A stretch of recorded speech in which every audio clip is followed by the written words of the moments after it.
Peoples and welcome back to the channel. I hope आपको मेरा last video पसंद आया होगा जिसमें मैंने कुछ स्ट्रैटेजीज शेयर करी थी जो आप एक्सपायरी पे उसको यूज़ कर सकते हो। और जिन जिन लोगों ने वो स्ट्रैटेजीज यूज़ करी वो प्लीज़ मेरे को कमेंट में ज़रूर बताना। और इन केस अगर आपको लगता है कि मैंने जो चीज़ बताई है आपको अच्छी लगी तो वो भी बताना। और अगर आपको ये भी लगता है कि यार उसके अंदर कुछ और बेटर मॉडिफिकेशंस हो सकते हैं तो प्लीज़ डू एडवाइस।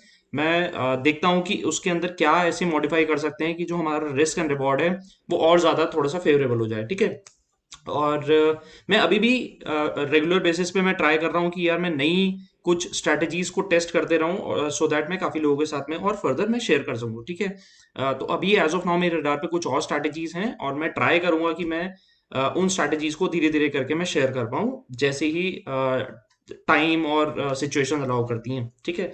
अब आज का वीडियो है बेसिकली उन दो स्टॉक्स के बारे में जो मुझे लगता है कि यार एक ब्रेकआउट जोन पर है या एक अच्छा बड़ा मूव मिल सकता है। तो लेट्स सी कौन कौन से ऐसे स्टॉक्स हैं। इससे पहले जो मैंने स्टॉक शेयर करे थे उनके कुछ नाम बता देता हूँ, जैसे एक सीक्वेंट साइंटिफिक था, then Confidence Petro, PNB Housing. काफी सारे ऐसे स्टॉक्स थे जो मैंने पहले शेयर करे थे और वो काफी अच्छा अपना मूव दे भी चुके हैं। ठीक है। और सो अब के लिए कौन से ऐसे स्टॉक्स मेरे रडार पे हैं जो मुझे लगता है कि एक लेट से कह सकते हैं कि मिड टर्म से लेकर के एक आने वाले लॉन्ग टर्म में एक अच्छा मूव मिल सकता है। प्लस वो थोड़ा सा फंडामेंटली स्ट्रांग, उनका जो एक व्यू है वो थोड़ा सा स्ट्रांग है, बेटर व्यू है। ठीक है। पहला स्टॉक जो मेरे रडार पर है दिस इज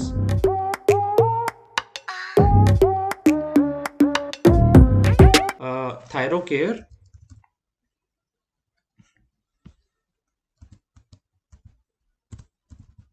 सो थायरोकेयर का कंपैरिजन बेसिकली डॉक्टर लाल पैथलैब से किया जा सकता है बिकॉज दोनों का ही सेगमेंट सेम है, बिजनेस मॉडल बिल्कुल सेम है और कहीं ना कहीं जो मार्केट की कवरेज है वो इन दोनों के पास ज्यादा है, एक थायरोकेयर एक डॉक्टर लाल पैथलैब और एसआरएल। सो जिन जिन लोगों ने मेरी स्टार्टिंग इनिशियल लेवल की इनिशियल स्टेज की जो मैंने वीडियो शेयर करी थी, हो सकता है जिन लोगों ने देखी हैं उनको पता होगा कि डॉक्टर लाल पैथलैब मैंने किस लेवल पे शेयर करा था।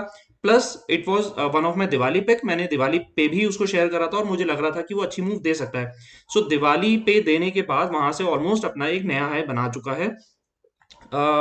Next is Thyrocare. तो मुझे लगता है कि थायरोकेयर भी एक डेली बेसिस पर एक ब्रेकआउट के लेवल पर आया और अब एक ऊपर जाने के बाद अपने कंसोलिडेशन जोन में आया। तो एक बेसिकली बना किस तरीके से, अगर आप थोड़ा सा लॉन्गर टाइम फ्रेम अगर हम इसमें नोटिस करते हैं तो इसने एक जोन के अंदर घूमता रहा पहले काफी टाइम तक। ठीक है। अप डाउन इसमें चलता रहा, फिर सडनली एक बड़ी मूव दी इसने। ठीक है। यहां पर आकर के एक पोलन फ्लैग टाइप का पैटर्न बनाया, पोलन फ्लैग यानी कि एक झंडे जैसा इसने एक पैटर्न बनाया और वहां से फिर अपनी एक फर्दर अप मूव वापसी इसने स्टार्ट करी। ठीक है। तो ओवरऑल अगर मैं मिड टर्म व्यू में देखता हूं तो थायरोकेयर बेसिकली 450-500 रुपए से ही अच्छा इसने मूव दिखाया और 1200 रुपए वहां से ऑलमोस्ट डबल से थोड़ा सा ज्यादा ही वहां पर पहुंच गया। बट अब कुछ टाइम से इसने फॉल करना शुरू करा वापसी नीचे। अगर आप फॉल करने के बाद देखोगे तो एक ये जोन के अंदर घूम रहा है काफी टाइम से। यानी जिन लोगों ने ऊपर जाकर के प्रॉफिट बुक करा या जिन लोगों का मौका नहीं मिला वो हो सकता है कि ऐसे जोन में आकर के इसको एक्यूमुलेट कर रहे हो, तभी ये इतना ज्यादा कंसोलिडेशन फेज में आ रहा है। ठीक है। प्लस फंडामेंटली अगर हम देखते हैं थायरोकेयर तो ये कुछ ऐसी कंपनीज हैं जो ऑलरेडी जिनका बिजनेस मॉडल भी काफी अच्छा है और फंडामेंटली भी थोड़ी सी स्ट्रांग है। तो हमारा उस व्यू पे तो जो स्ट्रक्चर है, जो हमारे डाउट्स रहते हैं वो डाउट्स तो पहले वहां पे क्लियर हो जाते हैं। बट स्टिल अपनी सेटिस्फैक्शन के लिए आपको किसी भी स्टॉक के फंडामेंटल्स को देखना पहले बहुत जरूरी है। इन्वेस्ट करने से पहले आपको ये समझना है कि यार मैं इस कंपनी के अंदर पैसा क्यों लगा रहा हूं, मुझे रीजन पता होना चाहिए। ठीक है। ऐसा नहीं कि किसी ने भी कह दिया, कुछ भी कह दिया और आपने उस स्टॉक को खरीद लिया। पहले आप समझो कि मुझे वो स्टॉक क्यों खरीदना है और फिर उसमें उस पर्टिकुलर चीज में अपना पैसा लगाओ। ठीक है। तो मैं क्लोज अगर वॉच करता हूं तो ये एक पर्टिकुलर जोन के अंदर ये घूम रहा है। दैट मीन्स जो इसका नीचे का लेवल है दिस इज अराउंड 880। ठीक है। 880 से लेकर के ये 986 यानी अराउंड 100 रुपीज ऑड रेंज में ये काफी दिनों से कंसोलिडेट कर रहा था। बट थोड़ा सा और इसको क्लोजली वॉच करते हैं तो यहां पर इसको हटा देता हूं मैं सो दैट और ज्यादा बेटर क्लैरिटी मिल जाएगी। ऊपर से आने के बाद नीचे एक लेवल पर ये रेजिस्ट कर रहा था। ठीक है। रेजिस्ट करने के बाद अब एक पर्टिकुलर लेवल पर आने के बाद इसने अपना ब्रेकआउट देने की कोशिश करी है। ठीक है। सो लेट्स सी हमारे पास जो नीचे का बेस है वो बेस हमारा क्लियर है कि यार 880 का एक बेस बन चुका है। किसी वजह से अगर वो बेस टूट जाता है तो ऑब्वियस सी बात है कि वहां से फिर निकलने वाला ज्यादा बेटर होगा, क्योंकि बेस टूटेगा तो फिर वो नेक्स्ट सपोर्ट ढूंढेगा और ये नहीं पता कि अब वो नेक्स्ट सपोर्ट कहां पर हो सकता है, उसके लिए फिर ऑन एनालिसिस करना पड़ेगा। बट एज ऑफ नाउ दिख रहा है कि यार एक ये ब्रेकआउट देने की कोशिश कर रहा है, बट यस, ब्रेकआउट देने के लिए जो इसका एक्चुअल कंफर्मेशन मिलेगा, बिकॉज सिंस ये जो है ना एक रेंज के अंदर घूम रहा है, हमें कोशिश करनी चाहिए कि यार एक 986 का, ठीक है, on a higher side 980, sorry 990, उसको कंफ्यूजन दूर करने के लिए, सो 990 एंड 880 ये दो लेवल्स हैं। ब्रेकआउट देने के बाद अगर ये 990 का लेवल तोड़ता है ऊपर की तरफ, तो आई फील इसके अंदर एक बड़ी मूव आ सकती है, और पॉसिबली चांसेस ये हैं कि यहां से एटलीस्ट 150-200 पॉइंट, एटलीस्ट 150-200 पॉइंट मुझे लगता है कि एक अपसाइड दिखा देगा। फर्दर अपसाइड हम तब क्लियर करेंगे जब एक बार 990 का लेवल टूट जाएगा तब, ठीक है। कंसोलिडेशन जोन में यहां पर कंसोलिडेट करना कह सकते हैं कि एक अच्छा आइडिया है।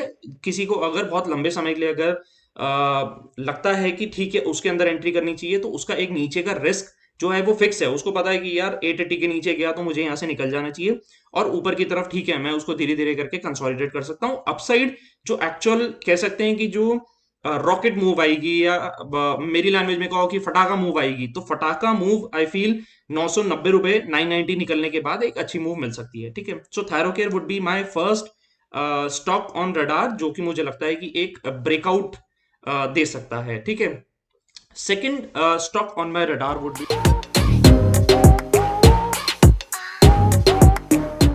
Tube investments. ओके, सो ट्यूब इन्वेस्टमेंट्स को पहले मैं एक छोटे टाइम फ्रेम पे दिखाता हूं, उसके बाद फिर हम एक बड़े टाइम फ्रेम पर जाते हैं, ठीक है। सो ट्यूब इन्वेस्टमेंट्स अगर आप 30 मिनट्स के टाइम फ्रेम पर देखो, तो उसने अगेन एक जोन में आने के बाद, एक फॉलिंग जोन में आने के बाद उसने अपना एक ब्रेकआउट दिया, ठीक है। मैं इसको और बेटर दिखा देता हूं। अगर आप यहां से देखते हो तो एक जोन में आने के बाद एक बड़ी ग्रीन, दो बड़ी ग्रीन कैंडल्स इसने बनाई, और एक अच्छे लेवल पर आकर के इसने ब्रेकआउट दिया। इवन काफी अच्छी मूव उसमें मिल गई, ठीक है। और यहां से ये फॉल कर रहा था। ये 30 मिनट्स वाला व्यू है, बहुत शॉर्ट टर्म व्यू है, ठीक है। अब अगर मैं इसका डेली टाइम फ्रेम का व्यू आ जाता हूं मैं, ठीक है। डेली में अगर हम इसको क्लोजली वॉच करेंगे तो काफी टाइम तक एक रेंज के अंदर घूमने के बाद इसने अपनी एक अपमूव शुरू करी, ठीक है। रेंज क्या थी वो, अराउंड 745 से लेकर के 860, ठीक है। 100 रुपए की रेंज में काफी टाइम से घूमने के बाद इसने एक अपनी बड़ी मूव दी है, और जहां ये आज जाकर के 1028 के ऊपर क्लोज मिला है, ठीक है। फर्दर अब क्या लगता है, देखो अगर मैं इसका शॉर्ट टर्म, टेक्निकली अगर मैं शॉर्ट टर्म चार्ट के ऊपर अगर मैं इसका व्यू निकालता हूं, तो मुझे लगता है कि यार एटलीस्ट यहां से ये 80 से 100 पॉइंट की और अप मूव दे सकता है। This is actually for short term. अगर मैं इसका एक मिड टर्म, मतलब अगर मैं डेली टाइम फ्रेम के हिसाब से अगर एक इसका व्यू निकालता हूं, यानी कि मैं, मुझे एक्सपेक्टेड मेरा और क्या अपसाइड वहां पर मिल सकती है, तो आई फील यहां से 1300 1350 रुपए का लेवल आराम से इसमें दिखा सकता है फॉर ट्यूब इन्वेस्टमेंट्स, ठीक है। किसी वजह से अगर ये गिरता है, ठीक है, अब लेट से ये तो हो गया कि यार शॉर्ट टर्म मिड टर्म में क्या होता है, मैंने कल खरीदा, मुझे आने वाले महीने 2 महीने के अंदर क्या एक्चुअली इसका व्यू निकल सकता है। बट एक होता है ना कि कह सकते हैं कि ब्लाइंड बाय, कि यार इस लेवल पर आए तो ठीक है यार, मुझे आंख बंद करके खरीद लेना चाहिए, बिकॉज कंपनी एक्चुअली थोड़ी सी बेटर है, ठीक है। सो ब्लाइंड बाय लेवल जो होंगे वो मेरे एक्सपेक्टेड लेवल 860 870 के आसपास, ठीक है। मतलब कि जिन लोगों से समझ लो कि रैली मिस हो गई और उनको लगता है कि यार यहाँ पर आए तो मुझे मुझे बेसिकली, यार मुझे 1000 रुपए में नहीं खरीदना, मेरे को एग्जैक्टली एक ऐसा लेवल बताओ कि यार यहाँ पर आएगा तो ठीक है, मैं उसको बाय करने को तैयार हूं, तो 860 870 would be a very good level to enter Tube Investments. Basically company करती क्या है, मैंने पहले भी बताया था कि आपको किसी भी कंपनी को समझने के लिए एक छोटा सा ब्रीफ आइडिया लेना जरूरी है कि यार एक्चुअली कंपनी करती क्या है, प्रोमोटर्स हिस्ट्री कैसी है। तो मैंने ट्यूब इन्वेस्टमेंट की साइट खोली और वहां पर एक अच्छी चीज मिली, जिससे ना थोड़ा सा कह सकते हैं कि यार थोड़ा और बेटर कॉन्फिडेंस हो जाता है कंपनी के ऊपर कि हाँ यार कंपनी ओवरऑल और बेटर है। सो अब मैं आ जाता हूँ कंपनी की वेबसाइट पे, जहां से काफी ज्यादा कह सकते हैं कॉन्फिडेंस भी आ जाएगा और क्लैरिटी भी मिल जाएगी, ठीक है। बहुत ज्यादा डिटेल में ना जाते हुए, सबसे पहला ऊपर जो पॉइंट आता है, दिस इज, ये जो कंपनी है ये मुरुगप्पा ग्रुप की है, ठीक है। ये जो बिजनेस है इनका जो स्टार्ट हुआ था, ये 1900s में स्टार्ट हुआ था मुरुगप्पा ग्रुप। और अब वहां से भी अगर हम और ज्यादा क्लैरिटी लेते हैं तो देखो कंपनी, ग्रुप कंपनी की कहाँ कहाँ और कौन कौन सी कंपनीज हैं, ठीक है। ओके, सो अगर आप बहुत ज्यादा क्लोजली वॉच करोगे तो आप देखोगे कंपनी के मतलब इस पर्टिकुलर ग्रुप के 28 बिजनेसेस हैं, जिसमें से कि 9 लिस्टेड कंपनीज हैं ऑलरेडी। और ये जितनी भी कंपनीज है सब नाम आपने कहीं ना कहीं इन कंपनीज के सुने होंगे। और हम रेगुलर रूटीन में अगर आप एक बाहर निकल के भी देखते हो तो आपको इन कंपनीज के नाम आराम से वहां पे दिख जाते हैं, ठीक है। सो तो मतलब आप समझ रहे हो कि यार कंपनी के फंडामेंटली वाइज या कंपनी का जो स्ट्रक्चर है, उसके प्रोमोटर्स हैं, वो मैनेजमेंट जो है बेसिकली कंपनी का, वो ओवरऑल ठीक है। बट यस, आपको एक पर्टिकुलर, अब देखो अब हम कह सकते हैं कि यार ग्रुप तो ओवरऑल ठीक है, लेकिन यस एक कंपनी के स्टॉक को खरीदने से पहले उसकी बैलेंस शीट पढ़ना और उसमें समझना कि यार ये एक्चुअली ठीक है 28 बिजनेस है ग्रुप के पास, लेकिन 28 में से वो ये एक ऐसी कंपनी है, ऐसा तो नहीं कि अंडर परफॉर्म कर रही है या इसकी परफॉर्मेंस कैसी है।